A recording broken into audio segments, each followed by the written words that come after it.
Setiap musibah pasti ada berkah di balik itu semua, dan tak semua cerita bisa diceritakan. Demikian pula kisah Mas Mat ini. Kamu siapa? Kok selalu di tubuh Mas Rohmat? Kasihan kan, kemarin udah diislamkan kok begitu, kataku merayu. Aku ingin keluar, tapi tak bisa, tolong keluarkan, jawab makhluk itu lewat mulut Mas Mat. Aku tahu itu tipuan. Setiap makhluk yang namanya makhluk gaib, macam jin, setan, siluman, tipuannya semuanya sama. Jangankan hanya berupa janji, kelakuan juga palsu. Makanya kalau kamu jadi pemimpin, jangan seperti setan. Janjinya kepada rakyat mengasihkan surga, kenyataannya neraka. Batinku berkata seperti itu ketika malam itu. Kemudian kami coba mengeluarkan apa yang di dalam tubuh makhluk itu. Mas Des menarik dari belakang kepala, Abak duduk mengeluarkan jurus tenaga dalamnya, dan Mas Slamet banyak berzikir dan bersolawat. Keluarga Mas Des sudah mulai ngantuk dan tertidur. Bapak dan ibu tuan rumah menonton dengan hikmat. Sementara kakaknya, Om Agung, dan adiknya Mas Moko Udut ngerokok. Ya karena kelelahan dan habis mutah sehingga lemes, juga mungkin takut yang dihadapi saudaranya, dan juga sudah 14 tahun berkelakuan begitu, yaitu setengah gila. Tanpa kami sadari makhluk itu mengelimpai atau menyerang dari belakang. Mas Des terpaksa mundur. Ya kelengar kalau dilimpai dari belakang, namanya dipukul dari belakang, tentu tanpa persiapan. Mungkin seperti itulah kalau kejadian di alam nyata saya ceritakan kejadian malam itu. Pertarungannya benar-benar sengit. Makhluk itu menggunakan segala daya dan punya beberapa teman yang kami sendiri tidak bisa melihatnya. Inilah pertarungan melawan makhluk gaib, menegakkan keadilan dan kebenaran dengan syariat yang Islam. Abah Dwi tiba-tiba bangkit mengobati. Lihat nih, kataku sambil menunjukkan telapak tangan di hadapan muka Mas Mat. Kata Abah itu raja tangan, tapi menurutku bukan. Kata Kiai itu ngasih gambaran surga dan neraka, agar jin atau siluman atau apapun makhluk gaib yang ada di dalam tubuhnya mau keluar, karena melihat gambaran surga dan neraka itu. Tapi aneh, makhluk itu berkata, "Syah, mau limo," kata makhluk itu, dan merebut tanganku dan mencoba memitingku.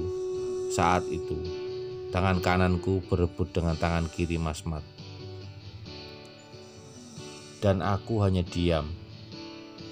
Dan ku berikan gambar neraka yang membakar. Dia merebut tanganku dipiting lagi oleh Muhammad. Dan itu bukan hanya butuh keyakinan, tapi ini pakai ilmu berkelahi. Tangan kami beradu kuat. Kulihat makhluk di dalamnya meremehkan aku. Karena dipukuli orang sekampung saja Mas-mas santai, apalagi kelas seperti aku. Tanganku diremas dan dipelintir. Aku tangan kanan, Mas Mat pakai tangan kiri. Ku ingat pesan Kiai, lafaz Allah. Ku pasang di dada, di kening dan tangan. Bismillah. Tenaga yang berbenturan dengan tanganku semuanya meledak. Kataku sambil berdoa dan mengucap lirih. Tanganku sebelum diputar lawan ku putar balik. Kalau ini pakai ilmu berkelahi dari perguruan silatku dulu. Namanya kunci nadi. Jadi nadi dikunci di persendian lawan. Saling adu kulihat. Kekuatan Mas Mat dan makhluk dalamnya mulai keteteran. Aku berdiri dari duduk silaku. Kuangkat tangan kanan dan dia mulai menaikkan sikunya. Tanda kalau mulai keteteran bertemu dengan tenaga dariku. Aku maju dan mengunci tangan belakang di punggungnya. Dia memberontak dan dikeluarkan semua tenaga dan kemuannya. Dan aku pun tetap bertahan. Aku berdiri menindih tubuhnya saat itu. Aku tahu inilah kuncian tangan seperti ala UFC malam itu kulakukan. Tapi dia bukan sembarangan. Makhluk dalam tubuh Muhammad memutarkan tubuhnya. Mas Mat seperti bisa berlari sambil tidur di atas lantai dari papan kayu.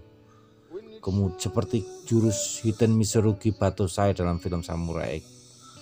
Aku melangkahi tubuhnya dan kukunci tangan dan tubuhnya. Tapi kalau orang biasa pasti nyerah. Tapi ini tidak. Dia masih saja menipu. Aku mau keluar, tapi terkunci di kaki. Itu di kaki, luka itu pas di kaki mata kakinya. Jelasnya sambil kupiting di lantai saat itu. Dia masih berusaha menipu aku. Jika aku mengambil kakinya, kunciannya lepas. Tapi hanya itu akal-akal makhluk di tubuh Mas Mat. Penakhluk itu seperti tukang tipu yang paling ulung sedunia ini. Inilah setan dan gambaran teman-temannya. Itulah iblis dan anak-anaknya. Semuanya tukang tipu dan penipu yang ulung.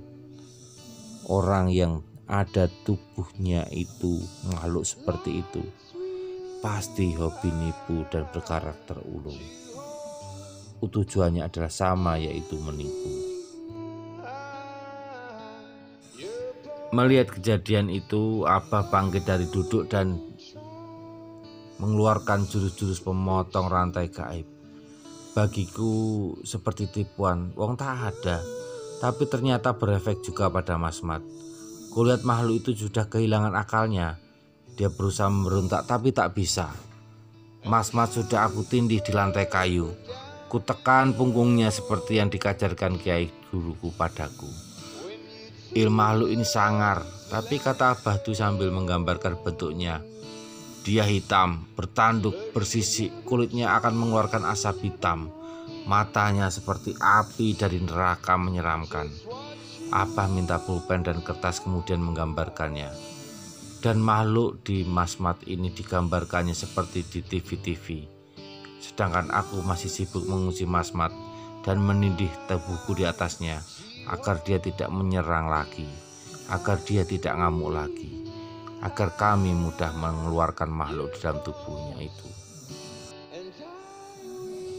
Kemudian kuperintahkan, ayo baca syahadat lagi, kataku sambil menyalurkan tenaga. Kemudian makhluk itu berkata, asyhadu alla ilaha illallah wa asyhadu anna Muhammadar Rasulullah. Tapi makhluk itu teriak lagi. Mas Mat semakin lemah saja. Tapi makhluk itu seperti memaksakan untuk bertahan.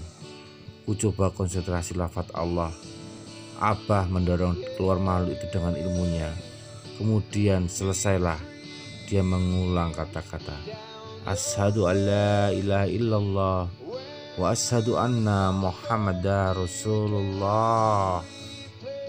Kemudian mulut Mas Mat terbuka dan makhluk itu seperti keluar berombongan panjang sekali. Mulut Mas Mat terbuka dan seperti kereta api mereka keluar. Terus keluar, Mas Mat mulutnya terbuka dan terbuka. Yang keluar seperti makhluk itu berjalan keluar bagaikan rombongan kereta api yang sangat panjang. Tetapi aku diam saja. Akhirnya alhamdulillah kami jamaah dari Prodadi bisa mengalahkannya. Diiringi kokok ayam bersahutan di luar. Tanda waktu sudah menunjukkan pagi. Di Gunung Ungaran ini di Desa Jumo, aku berdoa, ya Allah, dulu aku maksiat, sekarang aku ingin tobat. Dulu aku haram jadah, sekarang aku ingin di atas sajadah. Dulu aku laknat, sekarang tobat. Dulu aku bejat, sekarang tobat. Nyuwun ampun ya Allah ya Gusti. Nyuwun pakapunten sedaya dosa kawula. Amin.